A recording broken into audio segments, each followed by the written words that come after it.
xisbiyada waxa faranay dalka nabad iyo waxtar xisbiyada iyo ururadu keenaane aanay noqonin qaar fidmo iyo boqorna u keena ku cusub ay ku horo kulmiya wuxuu weeyo imika la doorto boqol iyo toban codkan siiyay aniga iyo odayga ugu weyn waxna dib ballan qaadan dad haday raadaan wax xumaatana codkood kala noqonay inaana xagay hadii ma laga arkeen ahlu salaam way horan xubaan u qoran looga bedelay maanta waa loo dhigay barka hadii loo deero kuma caroonayno intaan waa u shaqeynay qodobka labaad waxa weey qolada reer kulmiye sheegay intaas waa su'aal baan naga haysan qolada reer kulmiye tumada ku badan qolada kulmiye qof waxa uu codeeyay kulmiye 250 qof dadka wanaagsan hawshu qabta ay noo tabcay miyiga u badan ee iyagu tacab wuxuu soo saaray geelay noo dhaqan hilibkan cunno ariga dhaqan ka Soomaaliya beeraha badan si jaaban ku helaa qoladaas waxba inaga weydiin hadii haaf laga dhigo 100 kun laga dhigo oo malaha konto qurbo joog ahayd nin walo kulmiyaha magaalo jooga wuxuu qorshaystay ugu yaraan in cadrana haatee dee inuu meel ma garanaysaa oo isagu uu qoodaysta u helo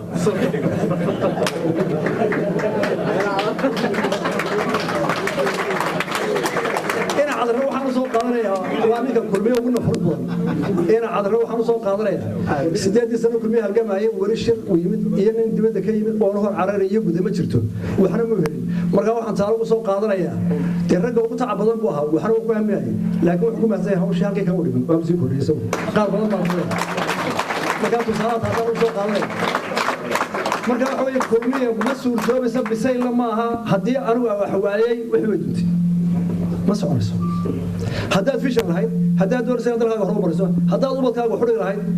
dee soco codka dambe saasa u sii sheegay yana la horta isku marganaynaay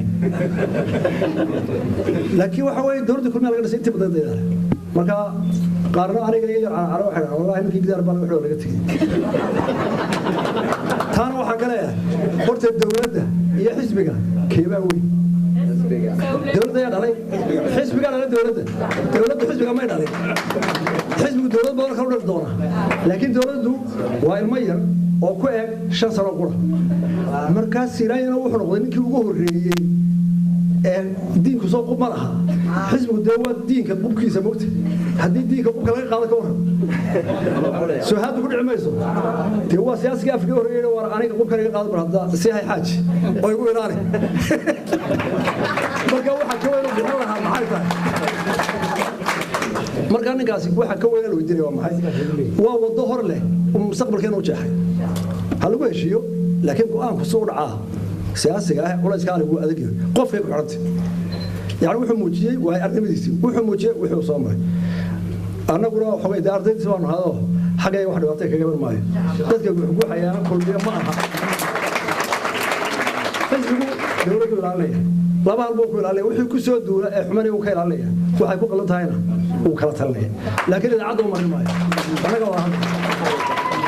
dad badan baa ku oranaya maxaa dawladda waxaan qaladkan uga qabowday muxuu qaladka u dhacay qaladka anaga isu sheegnay media ma soo marino adigana ku sheegin waajibaadkay wax weey gurigan ku dhamaysanay wax badan oo lagu taana taasaan ku dhaafay waxaan u leeyahay qurbajoog iyo maxaan kula dardaarmaynaa qurbajoog dhowr hal baan kula dardaarmaynaa horta marka hore إيد بالكن أمام بدرنا هاي نقصيه يدو برجوك هو أمانه إيدو نكون حوالي هاي والله قرا إيدو مالتنا هالك كبرنا اللي بقوله ودور برتقى أنا أرضه إحنا ما قرنا يعني هاي لو كلاس بديور صار لو استحبت يقول إلى بريا إن هذا المركز حتى شقيسته أذيك يرك بدرنا كله هالك إذا كانوا قبضنا كينا كايا كات كا وايو شعبك سؤال أنا waxaan doonayaa inaan u sheego in amaan aan lahayn iyo lib aan lahayn qodaya san musiyo sababta uu wadi sheegay dagaalka ilaahay quraanka uu ku sheegay wuxuu wajaahidu bi amwaalikum wa anfusikum horta yaa horeey labada lixjacada horeysa ninka lixjacada ku dagaalamay ka horeey ka naftiisa geeyay marka ninkii xooliis ku dagaalamay waqtigiis ku dagaalamay isaguna ugu horeeya meel kasta baa joogay ama guud ha joogo ama dibadda ha joogo laba أنا وضعنا رجع بحري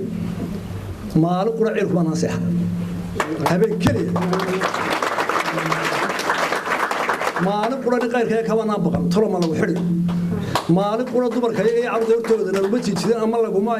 haraas ma biyaad tirahdaan gabadhaan garanay oo garan horta haraas laguma sameynay horta niman xoro maskaxdu fayoodahay baan nahay nagaas qabtaan iska celiyaan de ilaahay baan soo taagay laakiin hor ilaahay waxaan qirayaa nimankii gudaha joogay rag iyo dumar iyagoo aroos casarka la galbin jiray gaarigu la soo daga laga qaadayay inay qayrkii dhirbaaxayay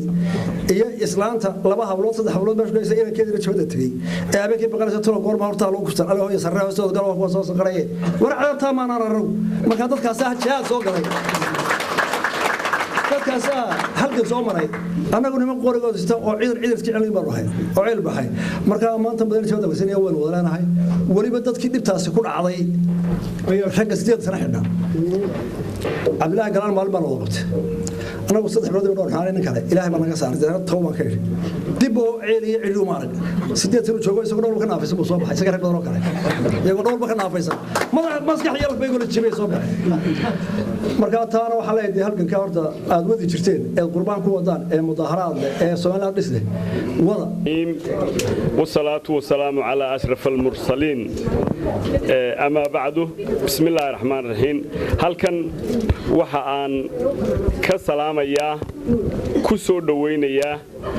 مركب وجوه الرئيسة قدوميها حسبك كلمية مسبح عبدي والسيرك دفاعه أحمد حاج علي عظمي حلبان مهدي وقولها وكيل ذا سعد علي شره وسيرك قرشينته وإما كأنه من دونه لتليها مدحوينها أحمد حسن عروه عبد الكريم حاج عبدي حسين عبد ورابه كما قعدير dhammaanba dadka sharafta leh gudida kulmiye ee UK odayaasha culimada dhalinyarada ragga waaweyn ragga dhexe dumarka hablaha dhammaantoodba waxaan ku salaamayaa salaanta islaamka wassalaamu calaykum waraxmatullaahi I feel quite humbled to be in such company. I'd really like to welcome the party leader of Kulmayad, Bristol, as well as the elders and the high delegation from Somaliland, and of course the wonderful community in Bristol from Somaliland. We are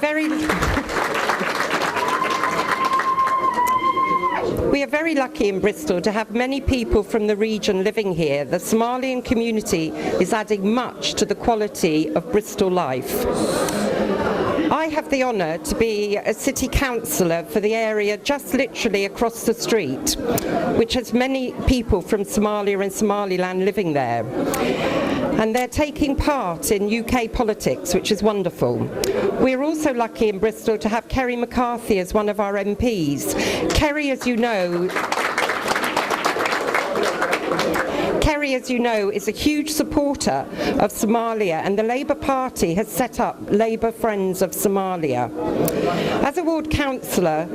my job is to look after the people in Lawrence Hill Ward and also the people of Bristol. It is down to the MPs to take the leadership over the foreign affairs that needs to be to resolve the issues of Somaliland and Somalia. That is why it is good that Stephen Williams is here to listen to all the interests that are concerning you. I believe in self-determination. However, we can't talk about independence without fixing the real problems of Somalia: humanitarian issues, pirates, poverty, etc. I'm here to listen and to learn about the situation. It is clearly a complex situation with many interested parties. What the campaign must do, though, is focus on MPs that can make a difference and encourage them to do more. There is a conference in Bristol next week to explore ways in which those in the UK can support projects in Somalia and Somaliland. Andy Burkitt is helping to organise it. If you want details of it, please see him, he's at the back. Incidentally, his father, who is still alive, lived in Hargeisa in the 1940s. We are also hoping to get our 2 universities in Bristol to help the universities in Beira, the coastal city, and also Hargeisa. There is lots going on, and hopefully much progress with this will be made following the recent conference in London. This is a great event, and clearly local politicians in Bristol are on your side. Finally, I hope today goes well, and as a local councillor in Bristol, I'm here to help all from the region. Enjoy yourselves. So please welcome Stephen Williams. Thank you. Gosh, bright lights. Well, good afternoon, everyone. I wasn't expecting such a large gathering, but it's certainly a great pleasure to see so many people here this afternoon, and indeed many people who are outside waiting to come in. I've been the Member of Parliament for Bristol West for the last 7 years, and it would be quite rare for a week to go past without me meeting somebody from Somalia or Somaliland in my weekly doings. We will shortly know the results of the 2011 census, which counts everyone who lives in our great city of Bristol. And I am fairly confident that when we get the results of that census, we will see that the Somali community in its broadest sense is probably the largest ethnic minority grouping in the city of Bristol. You are, of course, the most newly arrived community in our city, but are already making your presence felt in all of our primary schools, in the centre of the city, in our businesses, and in your cultural contribution, and indeed the colour that you bring to the city at the moment. And I can see, well, I can just about see past these bright lights that are shining at me at the moment. And of course the taxis. I knew I'd come to the right venue when the hotel seemed to be completely surrounded by Bristol blue taxis, and many of you I know I have met either in the formal sense at occasions like this, or in my surgery when you've been asking for help for yourselves or your families, but also just as commonly taking me to and from Templemead Station in the back of one of your taxis when I'm told what I need to think about the situation in Somaliland and Somalia. And I very much appreciate those contacts as well. While I am a member of one of the parties in the coalition government, of course I'm not here to speak on behalf of the coalition government itself. I am simply here speaking as the Member of Parliament for West and Central Bristol, which I think is probably the area where the vast majority of people from Somaliland and Somalia live, and it is my pleasure to be your Member of Parliament. The Prime Minister hosted a conference in Lancaster House just a couple of weeks ago, which had 55 delegations from Britain, from other countries in the world, but also from the Horn of Africa as well, to have an in-depth discussion about the situation in Somalia and Somaliland, to see what common ground can be found amongst international powers and people on the ground to try and bring peace and stability to the entire region of the area.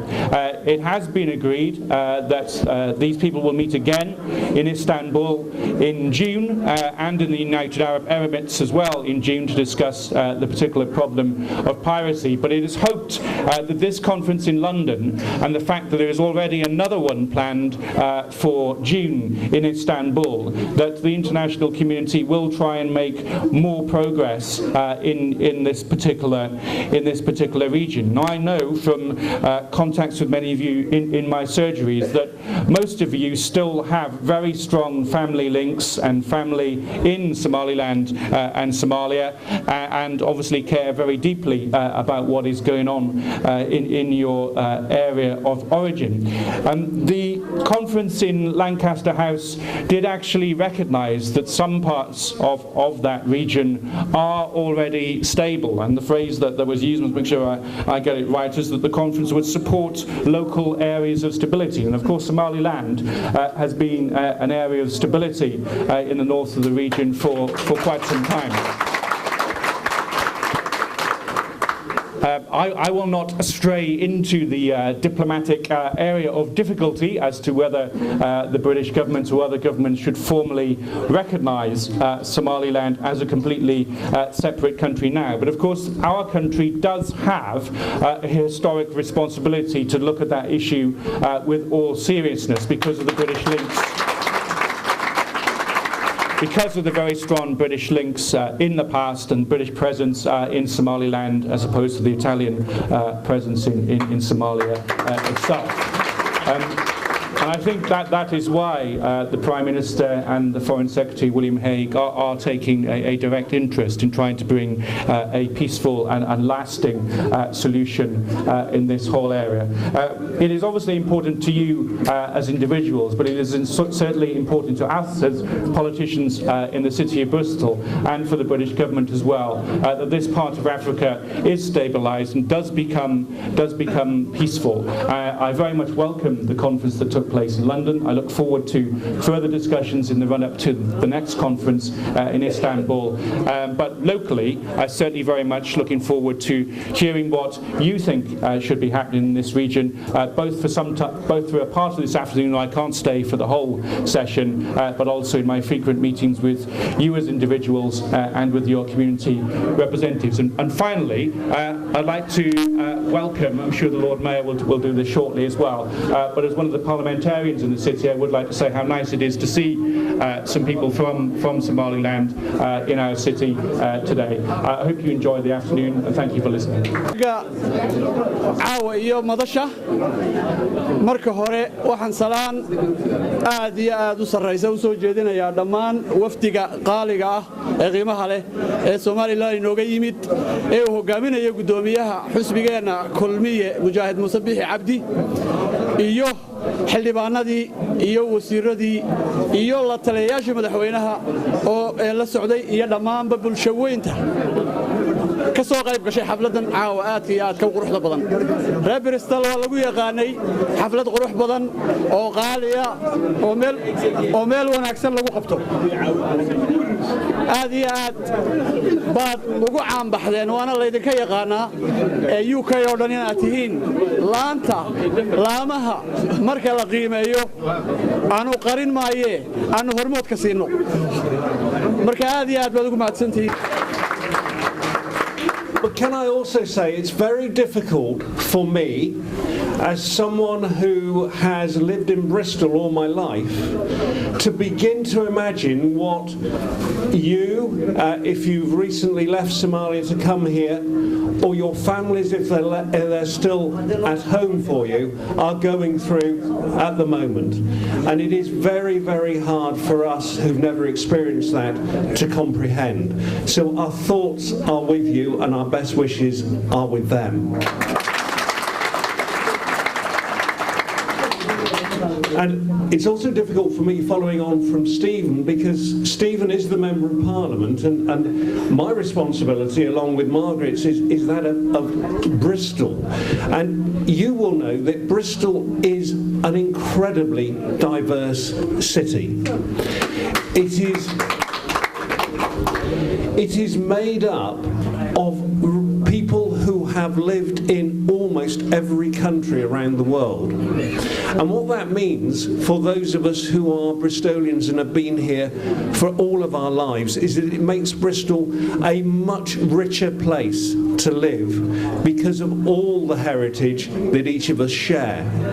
But it's also important that we integrate and share more of our lives with each other so that we can understand each other more and understand the problems. And it is also therefore very difficult for us to fully understand all the issues that you are having to confront in Somaliland. It is extremely difficult to do. And what I do urge you, however, is to remember, if many of you have been to the citizenship ceremonies, you will recall that we talk about the fact that here we welcome and cherish the freedom to speak and express your views. And I will defend that right for anybody and everybody. But also with that right comes the responsibility to actually express your views.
soo abaabushay hablaha soo abaabulay shirkan waa mahadsan yihiin inta ka soo qayb gashayna waa mahadsan tahay ama bacdu qolada ingiriiska maayarka magaalada iyo duqa magaalada iyo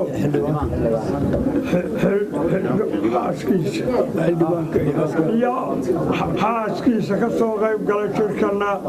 waa u mahadnaqayna dowladda ingiriis ee nushaarka ahaan jiray ee mustacmarkii kolkii la qaybsaday Soomaaliya qaybta nagu raacday wax gumaysto ingiriisku wanaagsanaa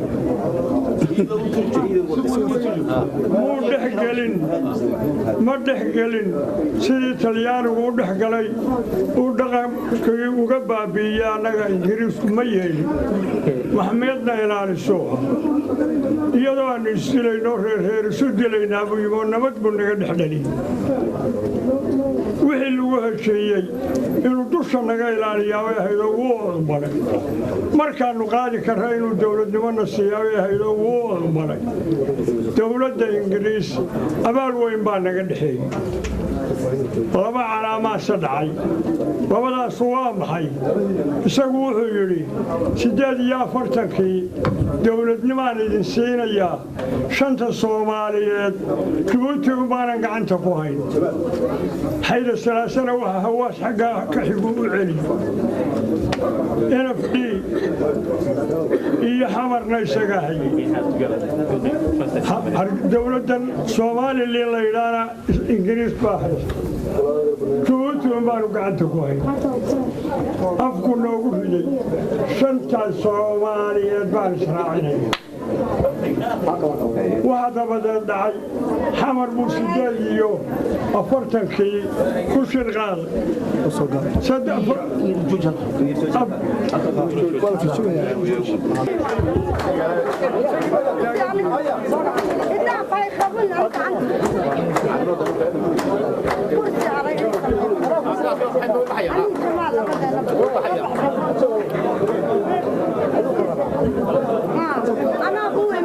oo rag aad iyo aad u qiimo leh ay marayaan marka waxa weeye aniga oo xaqiiqdii ku hadlaya sida dee laygu yeedhay aan sina u odhan karo anigu waxaan ka socdaa xaqiiqdii ururka la yidhaha Somaliland Society in Europe waxaanad u malaynaysaan inaad ka warhaysaan doorkii ay ka qaateen raaleygii waa demonstrationkii iyo hawlihii kala socday ee ahaa campaignkii dhawaan xagga siyaasadda Ingiriiska laga qaaday xaqiiqdii waxa weeye ururka iyo ururka la yiraahdo Somaliland UK iyo ururada kaleba ee Somaliland ee degan maanta UK waxay qaadeen wax aan la qiyaasi karin marka horta shicibka dhammaantoodba waanu u mahadnaqaynaa ninka Alan Michael la yiraahdo ayaa waa kii madaxweynaha la socday waraaqdii ay dhiibeen waxa lahaa qurba jooga lahaa marka waxa weeye rag baa ka shaqeeyay waraaqdaasi nuxurkay ku fadhiday miisaankeegu waa ka madaxweynuhu aqbalay inuu qaado oo isagoo magaceeni ku hadlayo ku sita uu geeyay prime ministerka waa sharaf aad iyo aad u weyn weey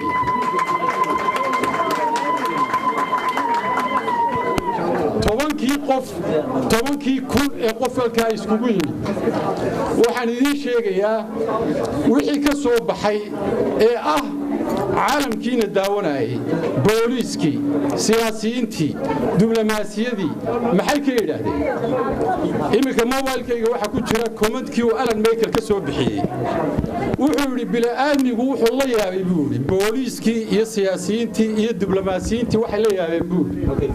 10 kun oo qof oo meel iskugu yimidoo wax incidenti aanu ka dhicin wax dhibaato aan ka dhicin dadka eedaabtooda iyo akhlaaqdooda iyo siday ahaayeen wuxuu yidhi waa wax aad iyo aad loogu farxay buu yidhi arrintiina meel wanaagsan bay maraysaa laakiin waxa weeye wixii de imaanta ka dambeeyay in loo shaqeysto weeye oo la wada hawsha qurba joogu weligiiba door buu ka ciyaari jiray halganka maanta ummadeena waxaan aad iyo aad aan u sheegay halkan arrinta ninka aad u qiray ee qurba jooga mahadnaq weyn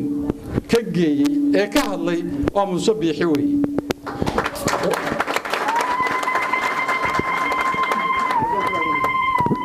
qodbadiisii daraartii dhaweed ee madaxweynuhu uu la hadlayay jaaliyadda sabtidii hore Muuse aad iyo aad buu ugu mahadnaqay dadka qurba jooga wuxuu ka sheekeeyay taariikh fara badan oo ilaa dhowr iyo 40 wuxuu ka sheekeeyay halgankii halkay ka qaateen tay maanta wadaan waa wax qiimo leh waayo ninka siyaasiga qiimaha leh dawaayu sheego shicibkiisa iyo dadkiisa siday hawlaha ugu jiraan waan ugu mahadnaqaynaa anagu haddaanu nahay qurba jooga soo dhawaanshii maanta Bristol horta anigu reer Wales baan oo reer Cardiff baan waxa weeye anagu waanu marti qaadnay Muuse oo wuxuu Muuse waqtiga igu yar marka Bristol isku kaalay dawaanaga nimid ya marka Muuse taariikhdiisa waa la wada garanayaa waxa weeyaan halkuu ka soo qaatay doorkii ma garanaysaa halgankii waa la garanayaa Muuse halganka wixii uu ka qaado ka amba qaaday waa taariikh aan isqarin karin dadkuna way ogyihiin ilaahayna wuu ogyahay arinta inagoo moralkeenu yar liicsan yahay xaqiiqdii Muuse wuxuu ka qaatay door aad iyo aad u xaadle ilaa dhulka lagu xoreeyay isaga rag badan oo kala dhintayba inaga inagu cusub waxaynu ugu cusub waxa weeye xusbi gudoomiyihiisii uu ka madax bannaan yahay xukuumadda waa dimuqraadiyad sharaf leh oo in badan baanu lahayn madaxweynaha ninka ee candidate-ka iyo ninka xisbiga hogaaminaya ha kala baxaan waxay ahayd barnaamijkii kulmiye markii wixii ugu horeeyay la fuliyay bay noqotay in Muuse Biixi uu madax bannaanaado gudoomiyenimada xisbiga maamulka xisbiga madaxweynuhuna uu noqdo madaxweyne xukuumadda isagoo madaxa laakiin maaha macnahu in madaxweynuhu xisbigii aanu ahayn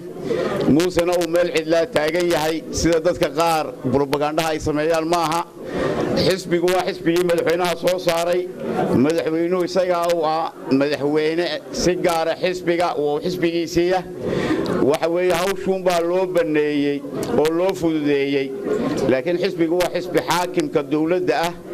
xukuumaddu wixii ay sharaf leedahay caynka xadna waynu kala leenahay waxna way naga dhaxeeyaan waxay naga dhaxeeyaana ka weyn waxayna qaybiyaa mid kale aan ka odhanaya waxa weeye dawladdani waxqabadkeeda aan waxaan ku soo koobiyay miisaaniyadda intay korodhay waa ogtihiin 30% berigii horena waxay korodhay waa ogtihiin wixii mushaar la kordhiyay waa ogtihiin mid baa jirta lacagtu xagee ka imanaysaa cashuur lama kordhin batrool meynaan helin macdan meynaan helin lacagta xaddigaa leega xagee ka timi waa lacag meel kale mari jirtay waxa taana xusuusisaa nin baadaraya oo kaatoliya iyo nin yahuudiya oo isaguna wadaada ayaa waxay samayn jireen baadhay lacag bay ururin jireen lacagtan sadaqada ee dadka maaragtay masaakiinta la siiyo baadarigii baa wuxuu damcay inuu yiraahdo bal lacagtan sadaqada inteebaad ad qaadan kartaa wuxuu yiri intuu saa u sheexay meel ayuu lacagtii la siiyay intuu saa u qaado tuura wixii halka ku dhaca ilaahay oo adiga lagu yiri wixii gees maran aniga ale inta badan waxay ku dhici jirtay deerka uu sameeyay wax yar baa markaa ka bixi jiray yahuudi wuxuu sameyn jiray intuu lacagta saa u qaado cirka u tuura wuxuu ilaahay oo waxaaga qabso wixii dhulka u soo dhacaanaale marka labada musuqmaasuq waa jira labada nooc ayuu baa jira qolana inta cirka u tuurtin bay oran jirtay shacbigu wixii cirka jira qabsada wixii dhulka la aniga ale qolana inta deerkii waa la jeexay wili lama gaadhin in dhammaan lacagtii oo dhan ay ku soo xorooto goobaabintii laakiin waxba baxa lacagtaas horta waxay ka timoon la dagaalanka musuqmaasuqa uu bay ka timi waxa kale oo ay ka timo dakhli cusub aynu leenahay meesha ma jiro waana mid sharaf ay ku leedahay dawladdu inay sharaf kor loo qaado oo la dagaalamo musuqmaasuqa. Thank you so much for coming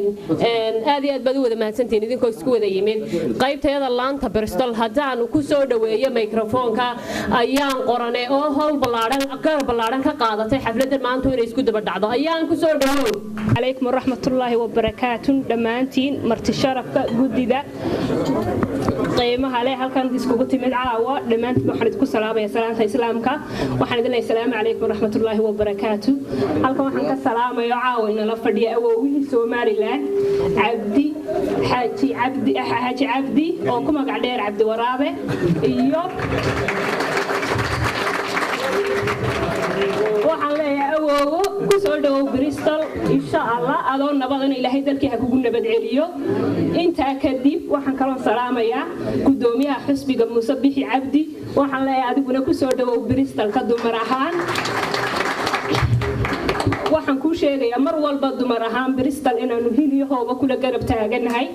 insha Allah xilkaad haysid ilaahayna kuu fududeeyo halka doonaysidna Ilaahay nabad qab iyo cimri dheer kugu gaarsiiyo waqtiga kale ee qiimaha leh ee inooga yimid Jamhuuriyadda Soomaaliland iyo marti sharafta magaalooyinka kale ka yimid iyagana sidoo kale waan idin mahad celinayaa kuna soo dhawaada Bristol insha Allah mar kale inagoo nabada ayaan isku soo noqon doonaa wasalaam calaykum kulmiye ee laanta Bristol hadaan imika ku soo dhaweeyo Axlaam Umar Islaake oo gudoomiyaha iyaga magaalada Bristol kulmiye ah oo iyaduna aad iyo aad noola hawshan qayb balaaran ka qaatay Axlaam ku soo dhawow waxaad ku soo dhawaad waxaan ka salaamay halkan mudaniye marwooyinkan maanta ka soo qayb galay xafladan aad iyo aad ka qiimaha badan quruxda badan ee aan ugu talagalnay inaan ku soo dhaweyno gudoomiyaha xisbiga kulmiye Muuse Bixi Cabdi iyo wafdiga inooga timid dalkii Soomaaliland inkastoo uu darsaday dalkii Soomaaliland 12 sano aan tagin laakiin marka aan arkay wafdiga aad baan ugu farxay waxaan leeyahay ku soo dhawaada Bristol iyo UK ba haddaan ii taabto magaalada Bristol aad maanta nuugu timaadeen aan iigu soo dhaweyn horta waa magaalo rag iyo dumar bay ku dheertahay wadanka Soomaaliland kii shalay ka yimid iyo kii 20 sano ka hor ka yimid iyo kii 30 sano ka hor ba ka yimid ba waa magaalo ay dadkeedu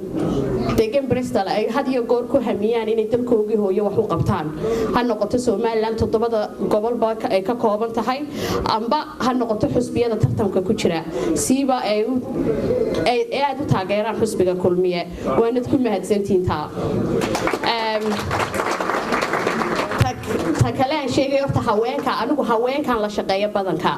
هواكنا هواك بريستل دجنا وحن كنت الماما ما قرنا يرتاح هواك بريستل دجنا وحويان هواك كوبات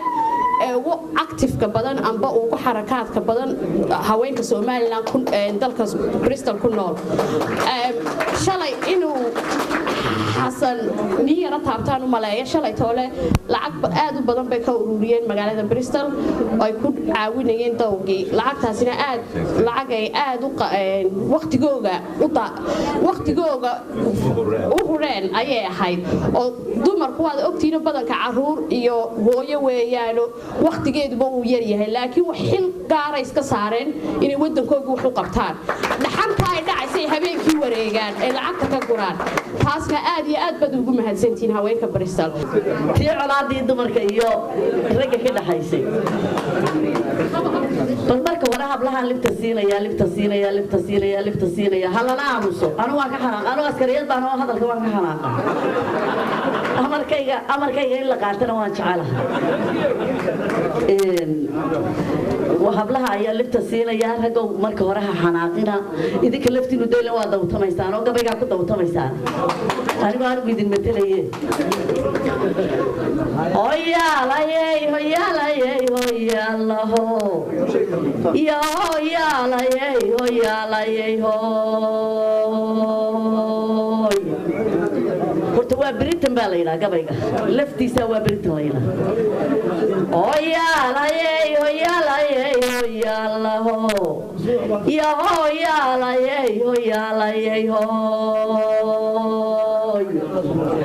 waa biri tamoonkii fadhiyay gabayu bandhaye shimbirtuba hareeriga baxay bulduliga taaye baydila xillay uga jartaa baarka geedahaye beedkay iyo ugaxday dhashay bay baalka gelisaaye shimbirkuna qadhaabku baraa baabka loolnooye baalalay dakama liidataa boqolla yaalowe allayle bannaan baa dhigtee bilisti musooy haddiina babtacad loo xidho boqor u heesayno oontima habaarka u dabnoon xarar ku baandhayno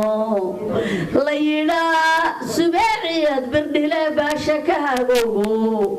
boqolba laga dhiibay iyo boodihii faraase bunduqa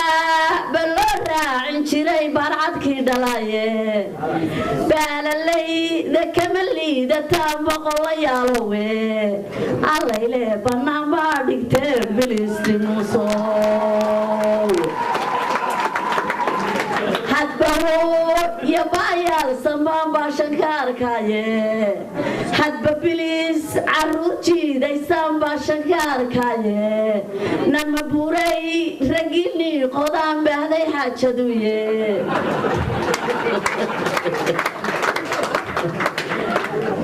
mabila waxay tumanayaan xabsho boqontooda masiyaasad loo bixi timaa baadi ku asqaysay ma badwayntana lagu guroon cidi ka baadhaynin baalalayda kama liidataan boqolla yaalowe allayle bannaan baa dhigtee bilisti musooy يا أما إتهايبا ماشى مقالة بريستل إن إتهاي مقالة دي وقع لسنايد أنا أركوتاس أو شعور تيدي واحد بدل كبدش مقالة ير أو أنت هسه شعبي كله يهين أو ضد كريس سومالي لهذا أو سلا وصو قيب قلي ويرتاحي شالي تولي مركان جوجلي بيمن هاك وحناك هي كراس فربضن أو لمن أما كلام مقيه هل كان لو حناك هي ضد كي أو بقولا كمده dibadda loo saaray taasi waa to dadka dheer tihiin reer Bristol dad tihiin waxaan arkayaa inay tahay meelaha hormoodka u ah dadka reer muxuu ahaa UK marka laga bilaabo ama caasimada noqoto ama degmooyin kale noqotee walaalayaal taas waa taa talabaad ee kale waxaan jecelahay kullayba waxyaabaha qaarkoodna waa fariin waxyaabaha qaarkoodna wax la is oranayo weey fariinta ugu weyn ee idin fari doono iyo wixii aan aragnay ee u gudbin doono shacbigeenii waxa weey fariinta ugu muhiimsan ee aan idinka faraynay waxa weeye halkan waxaan u nimidnay waa ogeydeen waxaana ahayd shirkii ballaadhnaa ee weynaay ka soo qayb galeen dhowr iyo 40 dawladood ee hogaaminaya oo martigeliyay dawladda Ingiriiska oo ahayd dawladdii hore inoo gumaysan jirtay mustacmarkii taas oo ah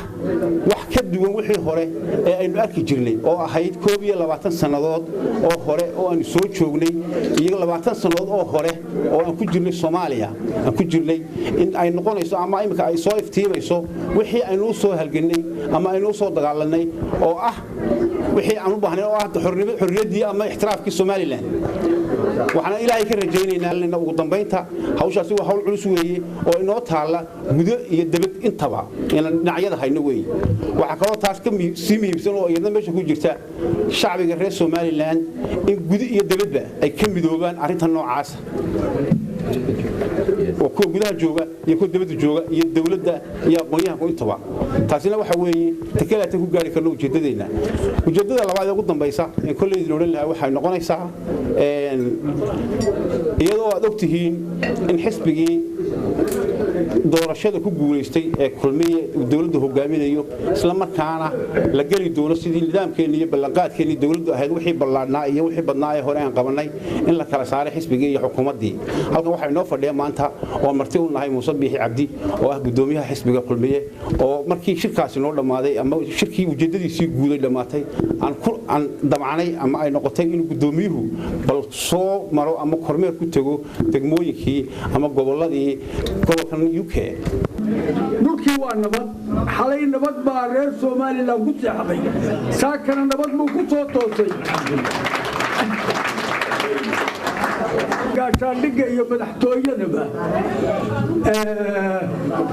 waxaan filayaa qolada xisbigan in loo gudbiyo malaha Muuse sheegi doono warqadda markaa subaxii laysa siiyo dee telefoon baa lagugu soo sheegayaa waa caadi ahaan marka nabadda waxa ka dambeeya la socda oo aynu ilaahay ugu mahadnaqaynaa sidii go'aankii aynu wax badan sugaynay loo seexday loo qaday loo haraaday loo hawshooday go'aankii ka soo baxay London saamayn buu ku yeeshay nabadgelyadii Soomaaliland waa la qaybsamay dadka qaar farax bay la wareereen oo ilaahay xadda waa la dabaaldegaya wali dabaaldegii Soomaaliya waa ka socda qorana calay la wareertay oo dabaday way garanayna qorada carada la tagtayna